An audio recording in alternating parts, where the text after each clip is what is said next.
Olá, esse não é um monólogo, não é um diálogo, é um triálogo. 3 pessoas dialogando sobre um assunto do seu interesse. E o assunto de hoje é a neurosemântica.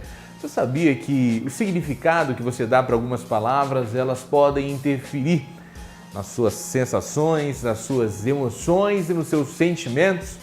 Você já parou para pensar sobre isso? Não? Então não saia daí, porque o triálogo está começando agora.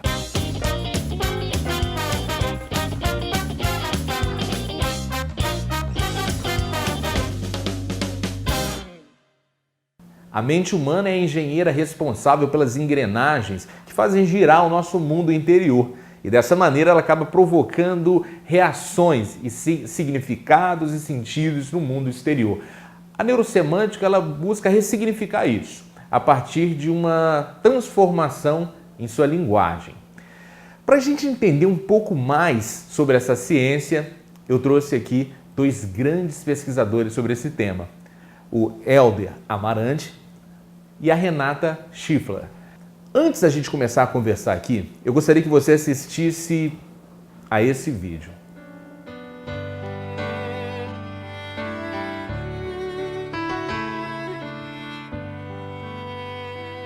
Oh, child, precious one, let your life shine like the sun. But you say, how long till I can come home, till I can rest in your arms again? And I say, not long, but don't miss this life, and I'll be waiting till then. Live with the wonder of a child. Pray with your arms thrown open wide. Love with a love that has no end. Então, Helder, uma palavra muda todo um sentido de existência. Esse, de alguma forma, é a essência da neurosemântica. Sem dúvida, sem dúvida. O que a gente vai conversar aqui, que eu quero apresentar para vocês, né, é que nós temos várias palavras explicando, mesmo que seja no nível inconsciente, a razão da gente funcionar como a gente funciona. Renata, como você foi apresentada à neurosemântica? Então, Fábio, a neurosemântica ela chegou de uma forma bastante interessante. A gente já trabalha, né, no desenvolvimento de pessoas há algum tempo, com programação neurolinguística, desenvolvimento com coach, e a neurosemântica, então, ela veio para acrescentar isso, enriquecer mesmo o trabalho. E uma curiosidade para o público é que vocês se conhecem além da neurosemântica, vamos colocar assim. Um pouquinho além, se a gente puder dizer, assim, muito alguns além, anos além. Mas a nossa história é bastante interessante, porque eu acho que os nossos propósitos se convergiram em algum momento de vida. Porque eu também estava nessa busca de desenvolvimento pessoal, antes mesmo de começar qualquer treinamento, eu tinha essa necessidade. Por acaso, eu encontrei esse parceiro na vida que também estava nessa busca. Então, nós nos conhecemos bem antes da neurosemântica, dentro dos treinamentos de programação neurolinguística, e a gente cresceu junto. E essa foi uma história bem interessante, bem legal. A gente desenvolveu bastante essa questão de estar juntos nos cursos, na busca do desenvolvimento. E Fábio, foi apaixonante, porque não só apaixonante no sentido de estar junto do Helder, mas estar junto na descoberta das ferramentas do desenvolvimento pessoal, e isso nos levou a levar isso para o público, a transcender isso, não Sim. ficar com a gente, mas também partilhar isso com as pessoas. Ótimo, ótimo. Porque é interessante essas curiosidades para o público. Mas deixa eu falar uma coisa. Que ferramentas que a neurosemântica oferece de fato para a pessoa, para ela evoluir nesse processo de desenvolvimento humano que a Renata trouxe para a gente? Ok. Bom, se você me permite, vamos definir neurosemântica, né? Semântica, a definição da palavra semântica é o estudo dos significados. Que significados são estes? São as ideias, as representações que nós criamos para tudo que acontece na nossa vida. Qualquer evento que acontece na nossa vida externa, nós passa por um processo de filtragem e nós criamos uma representação interna. Então, a semântica é o estudo desses significados, dessas ideias. A parte neuro diz respeito a tudo que está relacionado com o corpo. Como assim com o corpo? A nossa fisiologia, as nossas emoções, o nosso desempenho, o nosso comportamento. Essa última parte aqui a gente sumariza em performance. Então, neurosemântica basicamente diz respeito a como nós utilizamos os nossos significados para apresentar uma determinada performance, um determinado desempenho. Quanto mais positivos forem nossos significados, melhor os nossos desempenhos. Se os nossos significados forem limitantes, os desempenhos vão ser fracos. E existem inúmeras técnicas que foram desenvolvidas pelo criador da neurosemântica para poder mudar estes significados nas mais diversas áreas de atuação. Educação, desempenho em atividades físicas, concentração, foco, enfim, são muitas as aplicações. Porque é um exemplo prático que muita gente passa por isso, sem dúvida nenhuma, é a questão de falar em público. Sim, quando você é colocado ao desafio de falar em público, os significados que você atribui a falar em público produzem no corpo uma série de resultados que podem ser limitantes. Sem dúvida. A pessoa começa a ficar com a boca seca, começa a ficar retraído, começa a produzir o resultado que vai ser visualizado. Não quer dizer que as pessoas não estavam interessadas em ouvi-lo. Ele se colocou de uma forma que se tornou interessante, desinteressante de ser ouvido. Né? É claro, são os significados. Essa questão do falar em público, por incrível que pareça, é muito comum essa dificuldade do ser humano se expressar em público. Então, o que acontece? Por que algumas pessoas falam tão bem em público, naturalmente, com tranquilidade, e outras pessoas têm essa dificuldade de falar em público? Se a gente for pegar essas duas pessoas e for conversar com elas individualmente, perguntando assim, o que passa na sua cabeça, por exemplo, com a pessoa que tem dificuldade, né, de falar em público, o que passa na sua cabeça quando você vai falar e a coisa não acontece? Eu tenho medo. O que você sente a respeito desse medo? O que você pensa a respeito desse medo? Eu tenho raiva de ter esse medo. Raiva de ter esse medo? E se eu for pesquisar sobre essa raiva de ter esse medo, eu tenho uma tristeza de ter raiva de ter medo. O que acontece? Nós começamos a construir o que a gente chama dentro da neurosemântica de matriz. Então a gente pode identificar que ali, sustentando esse comportamento de não ter essa habilidade de falar tão bem em público, existe uma matriz que a gente chama de tóxica. A gente tem a habilidade, através de perguntas que a gente chama na neurosemântica, de perguntas poderosas, de desconstruir essa matriz tóxica.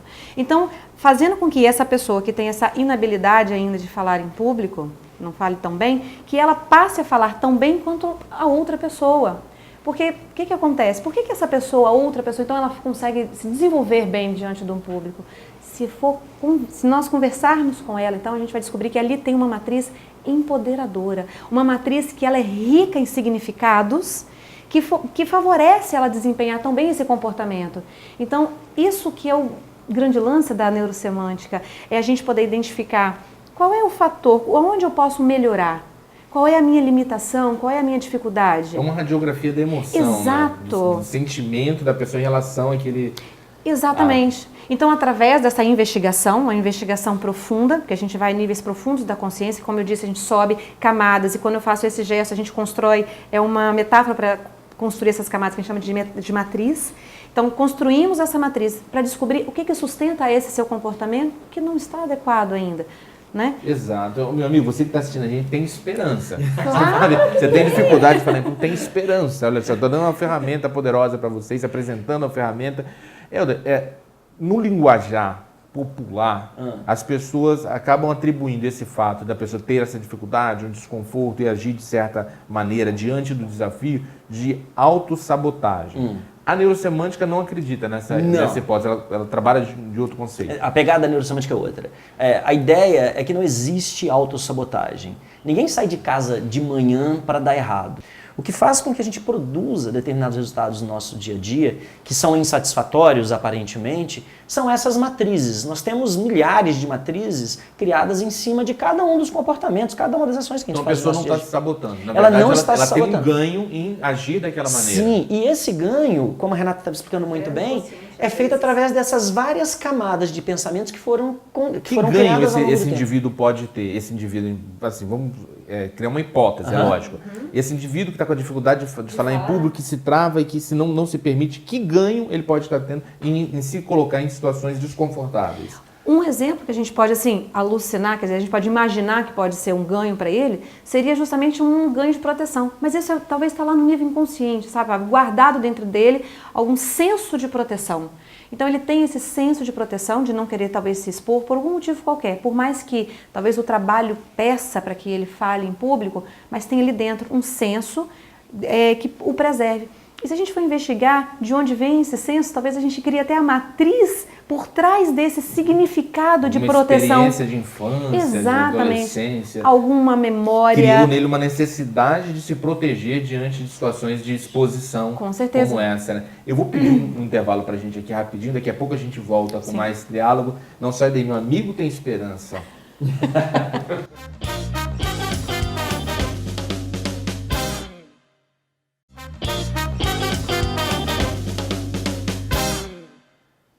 Estamos de volta com o Triálogo, que nessa edição está trialogando sobre a neurosemântica. A gente tem dois grandes pesquisadores nesse campo, a Renata Schiffler e também Helder Amarante. Helder, eu queria que você tentasse traduzir para a gente agora algum tipo de experiência prática que a neurosemântica pode trazer para o indivíduo e que possa oferecer um ganho nele. Como que a gente pode ilustrar? Que tipo de prática, que tipo de técnica que pode trazer que o indivíduo que está lá esperançoso em mudar, ele visualiza? Vamos lá. Tem uma aplicação que talvez seja útil para algumas pessoas, não para todas, sabe? Que é o que diz respeito à capacidade da pessoa de produzir riqueza para a vida dela. Todos nós possuímos a nossa própria matriz de prosperidade e riqueza. Estou falando de abundância financeira mesmo. Tá? Só que ao longo dos anos e das gerações, as famílias vieram influenciadas por contextos religiosos, escolares, culturais e criaram matrizes de prosperidade muito limitantes. Estas matrizes, elas são ensinadas de pai para filho. Por exemplo, que tipo de ensinamento chega às pessoas? Por exemplo, o fato de que se você tiver sucesso e prosperidade na sua vida, você vai se isolar, você não vai ser feliz. Se você tiver dinheiro, você vai ser uma pessoa suja, uma pessoa odiável, porque dinheiro não traz felicidade. Dinheiro não traz felicidade, talvez uma das frases mais repetidas, né? É muito comum. Até mesmo pela igreja. Isso aqui no Brasil é muito forte. Então, é a matriz de finanças que faz com que a pessoa se dedique a trabalhar mais, a criar ideias, a ter iniciativa de criar novos negócios. É isso. E essa matriz que está dirigindo os comportamentos da pessoa em ter prosperidade financeira ou não. E uma coisa interessante, Fábio, muito interessante, o fato da pessoa não saber o que a dirige nessa matriz de finanças, o fato dela não saber não significa que a matriz não esteja ali. Ok? O invisível cria o visível e essas matrizes são invisíveis, ou seja, estão no nível inconsciente. Até porque muitas vezes a pessoa precisa, como a Renata lembrou aqui, você vai trabalhando ali passo a passo, vai abrindo um monte de gaveta da pessoa que ela acaba abrindo uma gaveta que ela nunca abriu, Exatamente. Que ela não sabia que existia aquele pensamento, né? E é por que isso então que é muito natural, porque acontece isso, esse aprendizado, talvez de forma inconsciente, isso realmente está guardado ali. Então, a nossa ajuda com a neurosemântica para essas pessoas é o seguinte, primeiro botar o foco no jogo interno. A gente tem essa expressão dentro da neurosemântica. Então, a gente coloca a luz nesse jogo interno, quer dizer, para a pessoa se descobrir, trazer a consciência sobre o que ela pode melhorar, o porquê dela fazer isso. Isso é interessante enfatizar. A neurosemântica vai em busca do porquê, do sentimento, dos significados. Eu queria até pedir licença para poder trazer uma história que eu já vi você contando, que é uma história muito, muito rica, da história do queijo. A história do queijo. a crença de queijo, né?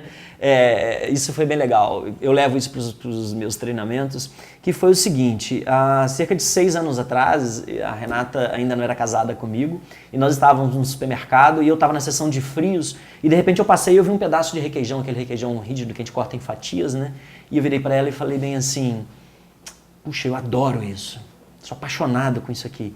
E ela virou assim, sério, você gosta disso? Eu gosto muito. Ela falou assim, poxa, mas eu nunca vi isso na sua casa, nunca vi isso na sua geladeira.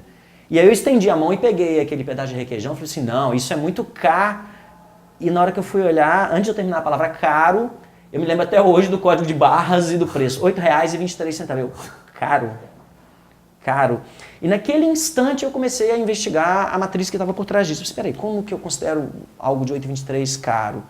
né? E eu fui subindo esses níveis, fazendo perguntas instantaneamente ali, e me veio a resposta. Lá atrás, a criança, no caso eu, perguntando para minha mãe, mãe, me dá mais um pedaço de queijo, de requeijão? E ela falou assim, não, meu filho, isso é muito caro. E você tem mais 7 irmãos, e eles ainda não comeram. Ou seja, eu fiquei 35 anos sem comprar queijo por conta de uma matriz que me impedia de estender a mão e pegar o pedaço para consultar o preço. Orientado pela crença de que requeijão é caro. Né? E isso aí foi muito didático, né? Porque eu descobri o quanto que no nosso dia a dia, o tempo todo, tem essas coisinhas pequenas. A gente está falando de requeijão, eu não morri porque eu não comi requeijão. Né? Mas eu posso ter deixado de criar mais sucesso profissional, de amar mais pessoas. Uma palavra que você ouviu na infância, repetidamente na infância. Sim. E esse teu exemplo do queijo é interessante porque ele casa com o exemplo da Dona Edith. A Dona Edith? Olha aí. Eu tenho uma menina lá chamada Nininha que é desgraçada, é viciada em creme crack. E agora, não sei, vendo muito essa televisão, a desgraçada tá querendo comer com margarina. Eu já expliquei a ele, eu disse, minha filha, eu não posso impedir meus filhos de comer. Mas também não quero que coma tudo. Pra quando chegar em casa, tem eu não tenho o que comer. Tá aí, olha só. Então, uma matriz, ele exemplificou, semelhante ao teu. Sim. E o que eu acho interessante, e a gente traz para quem está nos assistindo, especialmente para quem tem filho, para quem educa alunos, sobrinhos, afilhados, o peso da tua palavra. O peso que você dá a uma repreensão, sabe? Muitas vezes sem um fundamento tão claro. E para você que ouviu, fica a dica que é possível ressignificar isso. Sim.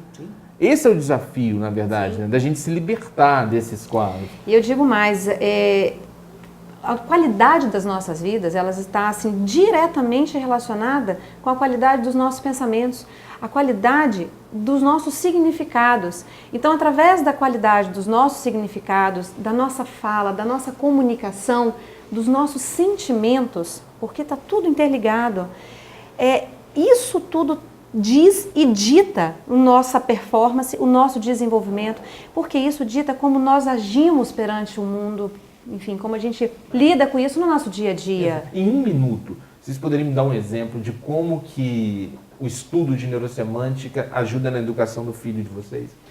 Uau, em um minuto? Em um minuto. Em um minuto. Bom, nós temos o Felipe de 3 anos e a todo instante nós estamos verificando se as experiências que ele tem no dia a dia dele são experiências que criam crenças fortalecedoras. Quando nós encontramos algo que possa o limitar, alguma coisa que ele disse, alguma experiência que ele teve com algum bicho que ele viu, e isso acontece de vez em quando, nós o ajudamos a criar uma matriz, né, com novas ideias, explicando para ele e levando ele a entender que tem outros entendimentos para aquilo, né? Perceber que tem outros entendimentos para aquilo.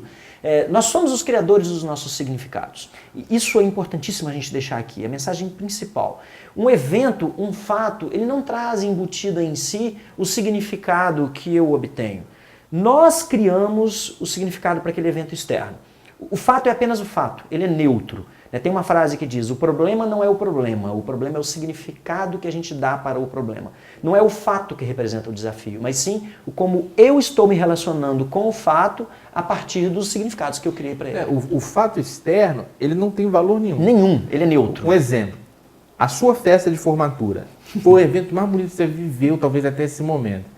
Para você, ele tinha um significado enorme. Para o garçom que estava lá, era mais um dia de trabalho. Ele estava no outro dia fazendo a mesma coisa, no outro, e vai fazer o outro mesmo dia. Não tem diferença nenhuma. Então, o fato externo, ele é neutro. Sim, aqui dentro está o jogo, não é? Se me eu vou te pedir só uma licença aqui rapidinho, porque a gente tem um quadro para chamar agora. Okay. Tá bom? Vou chamar um quadro aqui. Um quadro sobre PNL. PNL, é o da Luísa. Exatamente. O que você tem para gente hoje, Luísa? Olá, Fábio. Hoje eu quero falar um pouquinho sobre a oratória. Essa coisa tão importante de eu aprender a ficar à vontade diante de um público.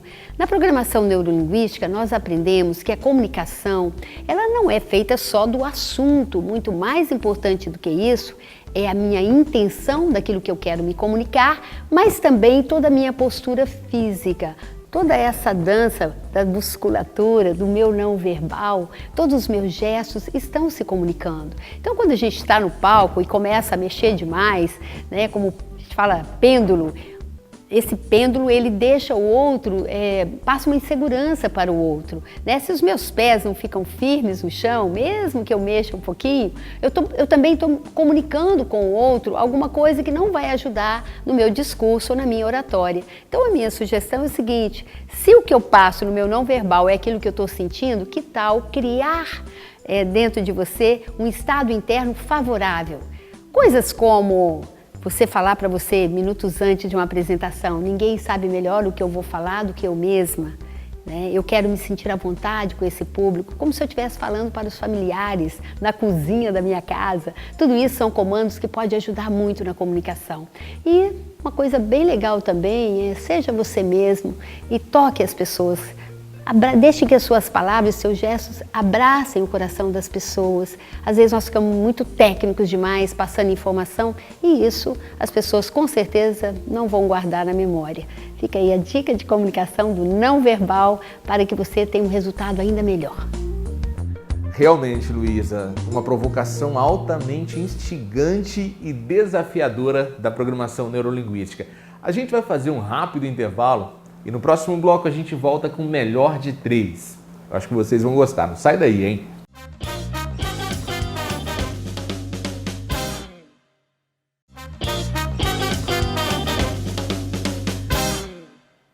Estamos de volta com o Triálogo, que nessa edição trialogou sobre a neurosemântica. Agora a gente abre o bloco com o melhor de 3, que começa agora, depois dessa vinheta.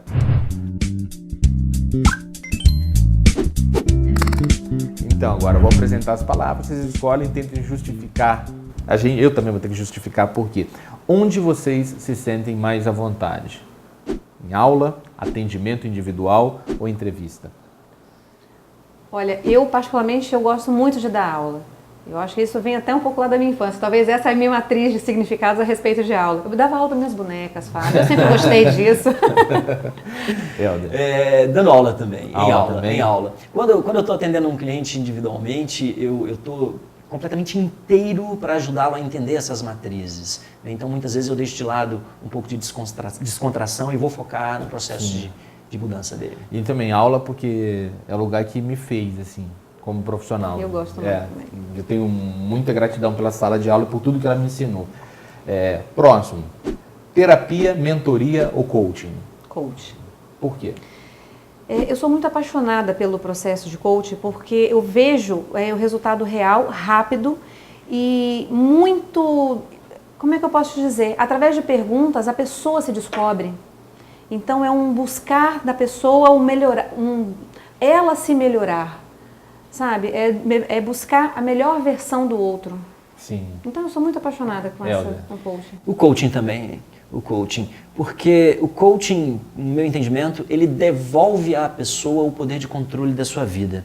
Ele tira aquele entendimento de que nós somos efeitos e nos coloca na posição de causa dos nossos efeitos. Né? O coaching causa isso o tempo todo, a pessoa assumir responsabilidade pelo que aconteceu com ela e pelo que ela vai fazer daqui para frente. Eu vou ter que empatar de novo. Eu um coaching que... Eu acho que o coaching é um curso interessante até para quem nem pensa em trabalhar com isso. Só de você entender como funciona a máquina que processa os nossos pensamentos, regem as ações. Eu acho uma rica experiência. Vamos para o próximo aqui e agora só vocês podem responder, que é o seguinte: onde você acha que ele desempenha o melhor papel? Marido, sócio ou pai? Olha, sem demagogia nos 3. Não pode. Não Tem que escolher um posso? só. Melhor Porque é de a regra do jogo, Olha, eu vou colocar como pai, porque tem me surpreendido muito ver o crescimento rápido desse papel, dessa matriz que se formou dentro do Helder, então vou no pai.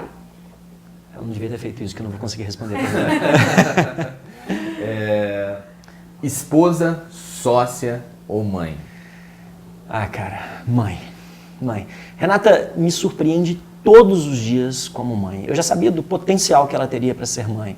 E o que ela faz nas frações de segundos em que ela tem, no pequeno instante que ela tem com o Felipe, o que ela faz para ajudar o Felipe a se desenvolver, está assim, muito acima do que eu vejo comparado com muitas mães por aí. Então, mãe, definitivamente mãe. Nossa, melhor que uma declaração. Maravilha. Eu vou de sócio, querendo entrar na sociedade aí, tá? Vamos fazer o seguinte. Seja bem-vindo. Sócio investidor. Deu ruim. Deu. Próximo, então. Michael Hall, Timothy Galloway ou Richard Blender? Michael Hall. Por quê? Michael Hall, eu tive a oportunidade de conhecê-lo e faço até hoje alguns cursos com ele. Então, a simplicidade com que ele transmite tanto conhecimento, tanta informação, é um cara estudioso, é um cara que vai a fundo e mesmo indo a fundo, sabe, ele transmite com muita leveza o conteúdo. Então, fico com ele. Michael Hall, cara. Michael Hall pegou a programação neurolinguística, que já é excelente, e levou a um novo nível através da neurosemântica, da criação da neurosemântica. Ele nos tornou nosso amigo e a gente já tem a oportunidade de sentar e conversar, jantar com ele, e é uma pessoa que tem uma experiência de vida fantástica. Para a gente fechar aqui, questão de natureza política. Eu acho importante nesse momento da história a gente falar Delicado, sobre esse tema também. delicado. Isso, acho legal. Coxinha, mortadela ou salmão? Salmão. Salmão, né? Salmão, porque ao forno não traz embutido ali aquela carga de colesterol. Se bem que o salmão de hoje não dá nem para pensar em não ter Se você colesterol. comprar né? um salmão, tendo certeza que é um salmão, eu fico com você. Eu vou escolher o salmão também, mas assim, sem levar para esse lado da política, é porque eu gosto mesmo. Só por isso. Mortadela, porque não vai ter golpe. Vamos lá então. Seguinte, Helder, muito obrigado mesmo. Eu que agradeço, tá certo? Uma Fábio. honra. Obrigado Renato, pelo convite. satisfação muito grande tê-los aqui. Quero saber o seguinte, quem quer aprender mais sobre a neurosemântica faz o quê? Então, nós teremos agora nos dias 15, 16 e 17 de julho o curso de formação em neurosemântica, o curso de entrada no modelo de meta-estados. E em 3 dias a pessoa vai aprender 14 técnicas de neurosemântica. Tem técnica de mudança de crença, técnica para você assumir o poder sobre si mesmo, técnica para retirar prazer de coisas que você viciou, para adicionar prazer em coisas que você quer fazer e não gosta de fazer. Tem técnica para detonar as desculpas que você tem para as coisas que você gostaria de fazer na sua vida e não faz. Cara, é muita coisa boa. Em 3 dias você vai receber uma carga de conhecimento que vai valer por uma vida inteira. 15, 16 e 17 de julho, todos são bem-vindos. É só entrar no site da nossa empresa que tem mais informações lá. Maravilha. Eu agradeço muito a você que nos assistiu até esse momento. Se você pegou o programa pela metade, ficou curioso em relação ao que aconteceu, não tem problema nenhum. Você vai na nossa página imagem.tv.br/triálogo. Lá tem essa edição na íntegra e todas as outras que a gente já fez. Se quiser sugerir um tema, também é bem-vindo. Vai na página do Facebook, facebook.com/triálogo na TV. Deixa o seu comentário, sua sugestão, que a gente faz um programa sob medida para sua satisfação. Eu te encontro numa nova edição do Triálogo. Um forte abraço e até!